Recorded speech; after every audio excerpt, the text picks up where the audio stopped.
Hello Gemini, Sun, Moon, Rising, and Venus signs. Kamusta kayo? Sana po nasa mabuti kayong kalagayan. Welcome back po sa Star Tarot. Kung bago kayo dito, welcome din kayo. Thank you sa inyong support. I truly appreciate it. God bless you all. Tingnan natin ang mga messages ni Gemini.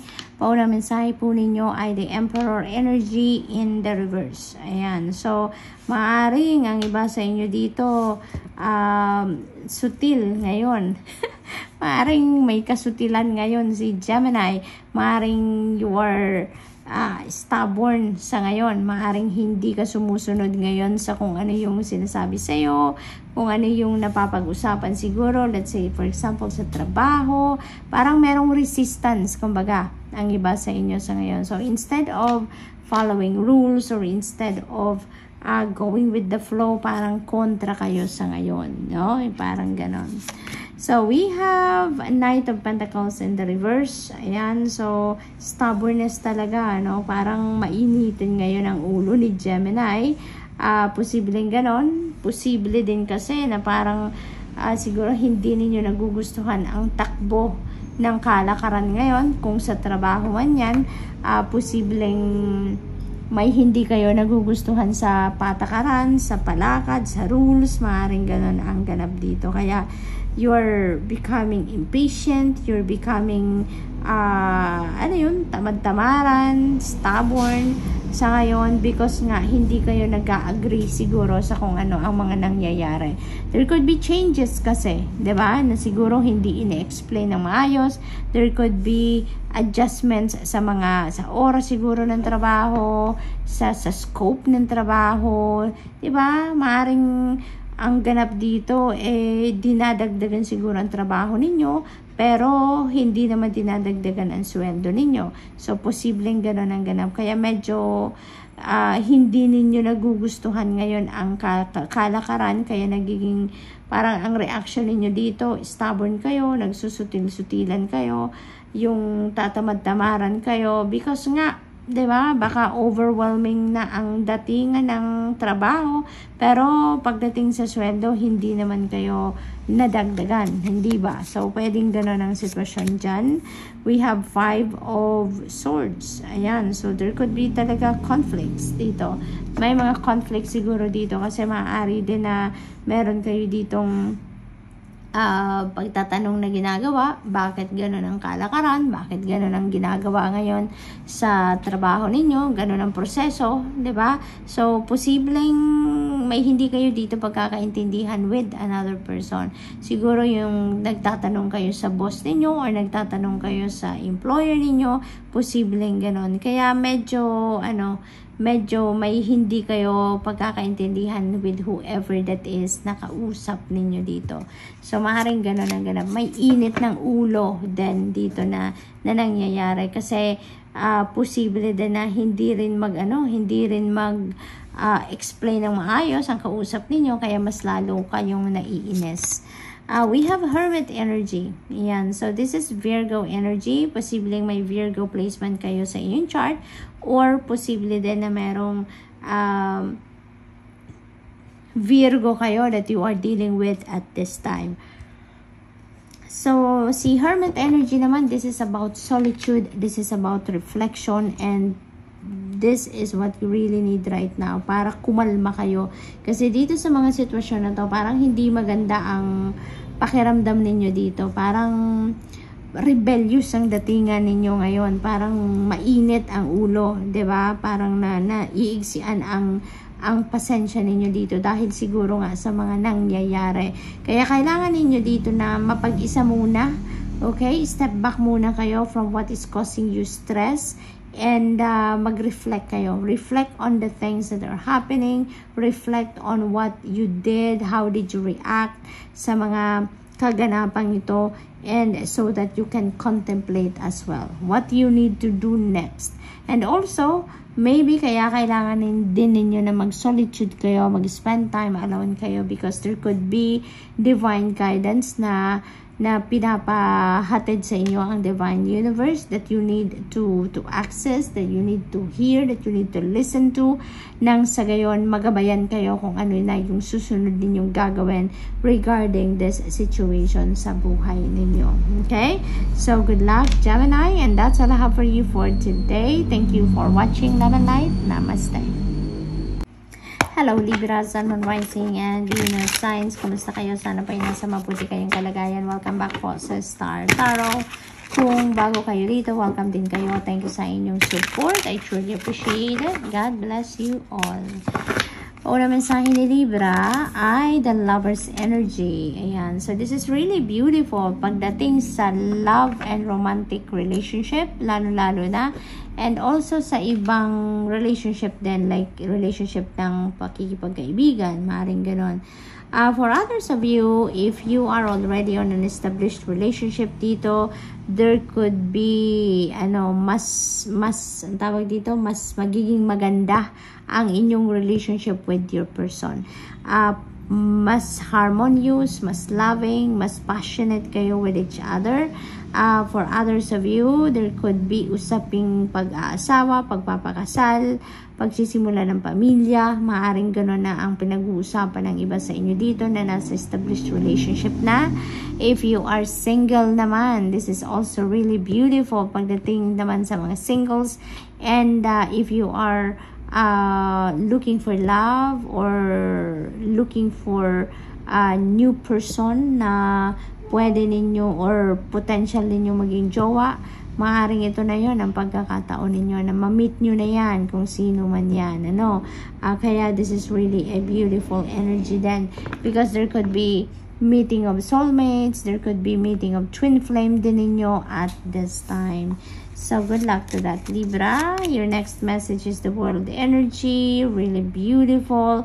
Kasi si the world energy, ibig sabihin nito na there are successes dito na parating. May mga achievements, may mga accomplishments kayo na makakamit sa ngayon. That's why you are entitled also to celebrate them. You are entitled to savor it, i-enjoy ninyo yung inyong mga achievement at ang inyong mga accomplishments dito, Libra. So, posibleng ganon ang gaganapan sa buhay ninyo sa ngayon. There is a period also of leveling up talaga ng inyong mga relasyon sa ngayon. Magsisimula talaga kayo dito ng bagong phase in your life. You're about to start or you're about to embrace a new chapter in your life as well dito, Libra. So, napakaganda nito kasi ang daming kaganapan dito sa buhay ninyo. May mga achievement, may mga successes, may mga accomplishments. There is also travel involved dito for some of you. At ang napakaganda nito, this is full of blessings, di ba? Parang yung buhay ninyo ngayon, parang uulan ng mga biyaya dahil sa mga tagumpay at saka sa mga bagong opportunity din na dadating pa. So, good luck to that. We have Chariot energy. There is definitely travel dito. So, the world energy, travel, si Chariot energy as well is also travel. So, some of you could be traveling the world, could be traveling across the globe. So, posibleng international travel ito for some of you. Meron din dito sa Chariot energy na that could be travel by land. So, maaaring meron ditong mga long drive na gagawin ng iba sa inyo. Maybe there is also travel from across the country. Maaring ganon dito ang ganap. Okay? Sa ngayon naman, Libra, you are heading towards new phase in your life. You are opening up a new chapter in your life with the world energy. And with the Chariot, magiging determinado kayo. Kung ano man ang susunod din yung gagawin, whatever it is that next endeavor ninyo na gagawin ninyo, you are going to be very determined. You're going to be using your willpower talaga dito in order for you to succeed sa kung ano man yung gagawin ninyo sa ngayon. Kung ano man yung ine-envision ninyo for yourself at this time, you're really going for it. Laser focused kayo. with that, Libra. So, yun ang napipick up ko dyan. We have 6 of Swords. Definitely, there is travel dito, Libra. Puro travel, ano? 3 cards na yung travel dito. Kaya definitely, you're really going to travel. Iba-iba, no? Meron dito international travel. So, definitely, this is traveling by air. Traveling by land, traveling over water is also possible dito sa 6 of Swords energy. Dito naman, nakaharap kayo dito sa isang napakagandang pagsisimula sa buhay ninyo. This is new beginning energy. This is also a new beginning energy. Dito, you are going to transition, no? From navigating troubled waters into navigating calmer waters. Nanggagaling kayo dito sa toxic situation. Nanggagaling kayo dito sa sitwasyon na hindi na kayo masaya, hindi kayo feeling safe, hindi kayo at peace, and you are heading towards peace, happiness, 'di ba? Harmony, papunta kayo doon. Yun ang pupuntahan ninyong direction dito. You are leaving behind na kung ano man yung mga nagpapahirap sa inyong kalooban, nagpapapagod sa inyo, nagpapa-stress sa iyo. You are letting go of that now. At gusto na ninyong hanapin ang lugar, ang sitwasyon na magkakaroon kayo ng kapayapaan sa inyong dibdib at yung magiging masaya kayo. So, good luck to that. There could be relocation dito, Libra. Maaaring yung travel na to is related to transferring to a different country, to a different point of the country. Maaari din na this is changing the place of residence for good. Posible din yan. So, good luck. And that's all I have for you for today. Thank you for watching. Love and light. Namaste. Hello, Aquarius, Sun, Moon, Rising, and Venus signs. Kamusta kayo? Sana pa nasa mabuti kayong kalagayan. Welcome back po sa Star Tarot. Kung bago kayo rito, welcome din kayo. Thank you sa inyong support. I truly appreciate it. God bless you all. Hala. Nakakaloka. Yung mga energies ninyo for today, Aquarius, ay talaga namang super chatty. Tingnan nyo naman kung ano nangyari sa deck of cards na to. Okay, Aquarius, pauna mensahe ninyo for today ay the 5 of Wands. Kaya pala naghiwa-hiwalay na ang mga cards dahil maaaring meron din ditong paghiwa-hiwalay ng grupo or paghiwa-hiwalay ng kung sino man ang mga nag-uusap dito. It's because hindi nagkaintindihan. So, there could be conflict dito between you and another person or between you and a group of people. Posibleng gano'n ang nangyari dito dahil hindi kayo nagkaintindihan. You were not on the same page. You know? So, maaaring naghiwa-hiwalay na kayo dito nang hindi na pag-usapan ng mabuti kung ano ang mga dapat na pag-usapan dito. So, since this is 5, no, and 5 resonates with change, so definitely kung ano man ito, magpapakalma lang muna kayo dito, Aquarius. So, maybe maghiwa-hiwalay kayo dito nang hindi kayo nagkakaintindihan, but pag-iisip-isipan na ninyo yan. Kaya pag bumaba na ang tension, humupa na yung mga emosyon, magkakausap din kayo dyan, ano? At maaring mag-discuss kayo na kung ano ang nararapat na gawin para ma-address kung ano man ang hindi ninyo pagkakaintindihan. We have Page of Wands. This is beautiful energy because this is wonderful news coming in sa inyo dito. This is some fresh idea na maaaring dumating sa inyo dito. There could be news coming in na talaga namang pupukaw din ito ng inyong creativity, pupukaw ng inyong passion, yung mga ganon. So, this could be linked sa trabaho, linked sa bagong opportunity, no, na maaaring magbigay sa inyo ng bagong trabaho, bagong karera, you know, bagong negosyo, yung ganun ba. So, there are a lot of new ideas dito, fresh ideas that might come in din sa inyo that is going to open up new doors, no, new opportunities and possibilities for you, yung ganun. So, good luck. We have Sun energy. This is the most uplifting and the most beautiful, positive energy sa buong tarot deck. Kaya This is really, really beautiful. Kung ano man to, nakaguluhan na to, na hindi ninyo pagkakaintindihan with other people, magkakaayos yan. Maaayos yan at maaayos. That's going to fade away na at mas mamamayani dito ang pag-iintindihan, understanding each other, mas mamamayani dito yung compassion ninyo sa bawat isa.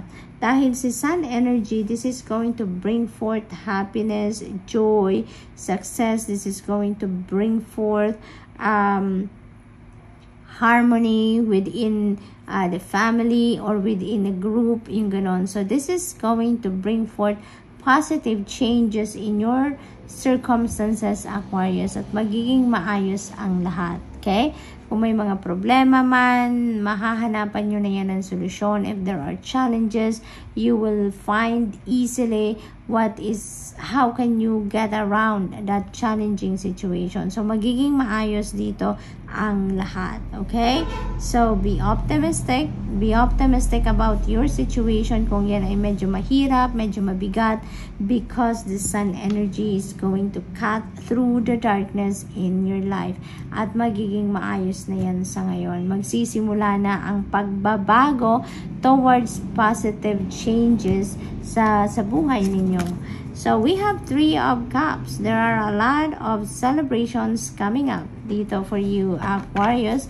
Maaaring yan ay celebration ninyo mismo sa sarili ninyo on a personal level. Posibleng meron ditong mga accomplishments or achievements kayo na makakamit sa ngayon. Maaaring may mga matatapos na kayong mga endeavor dito. Kaya, you are about to celebrate that. You're going to be grateful na for that blessing, diba? And posible din na these are celebration like birthdays, party, may mga social events, may mga social gatherings dito na magaganap na maaaring kayo yung mag-host or maybe you will be invited to those celebrations. So, good luck. And that's all I have for you for today. Thank you for watching. Love and light. Namaste.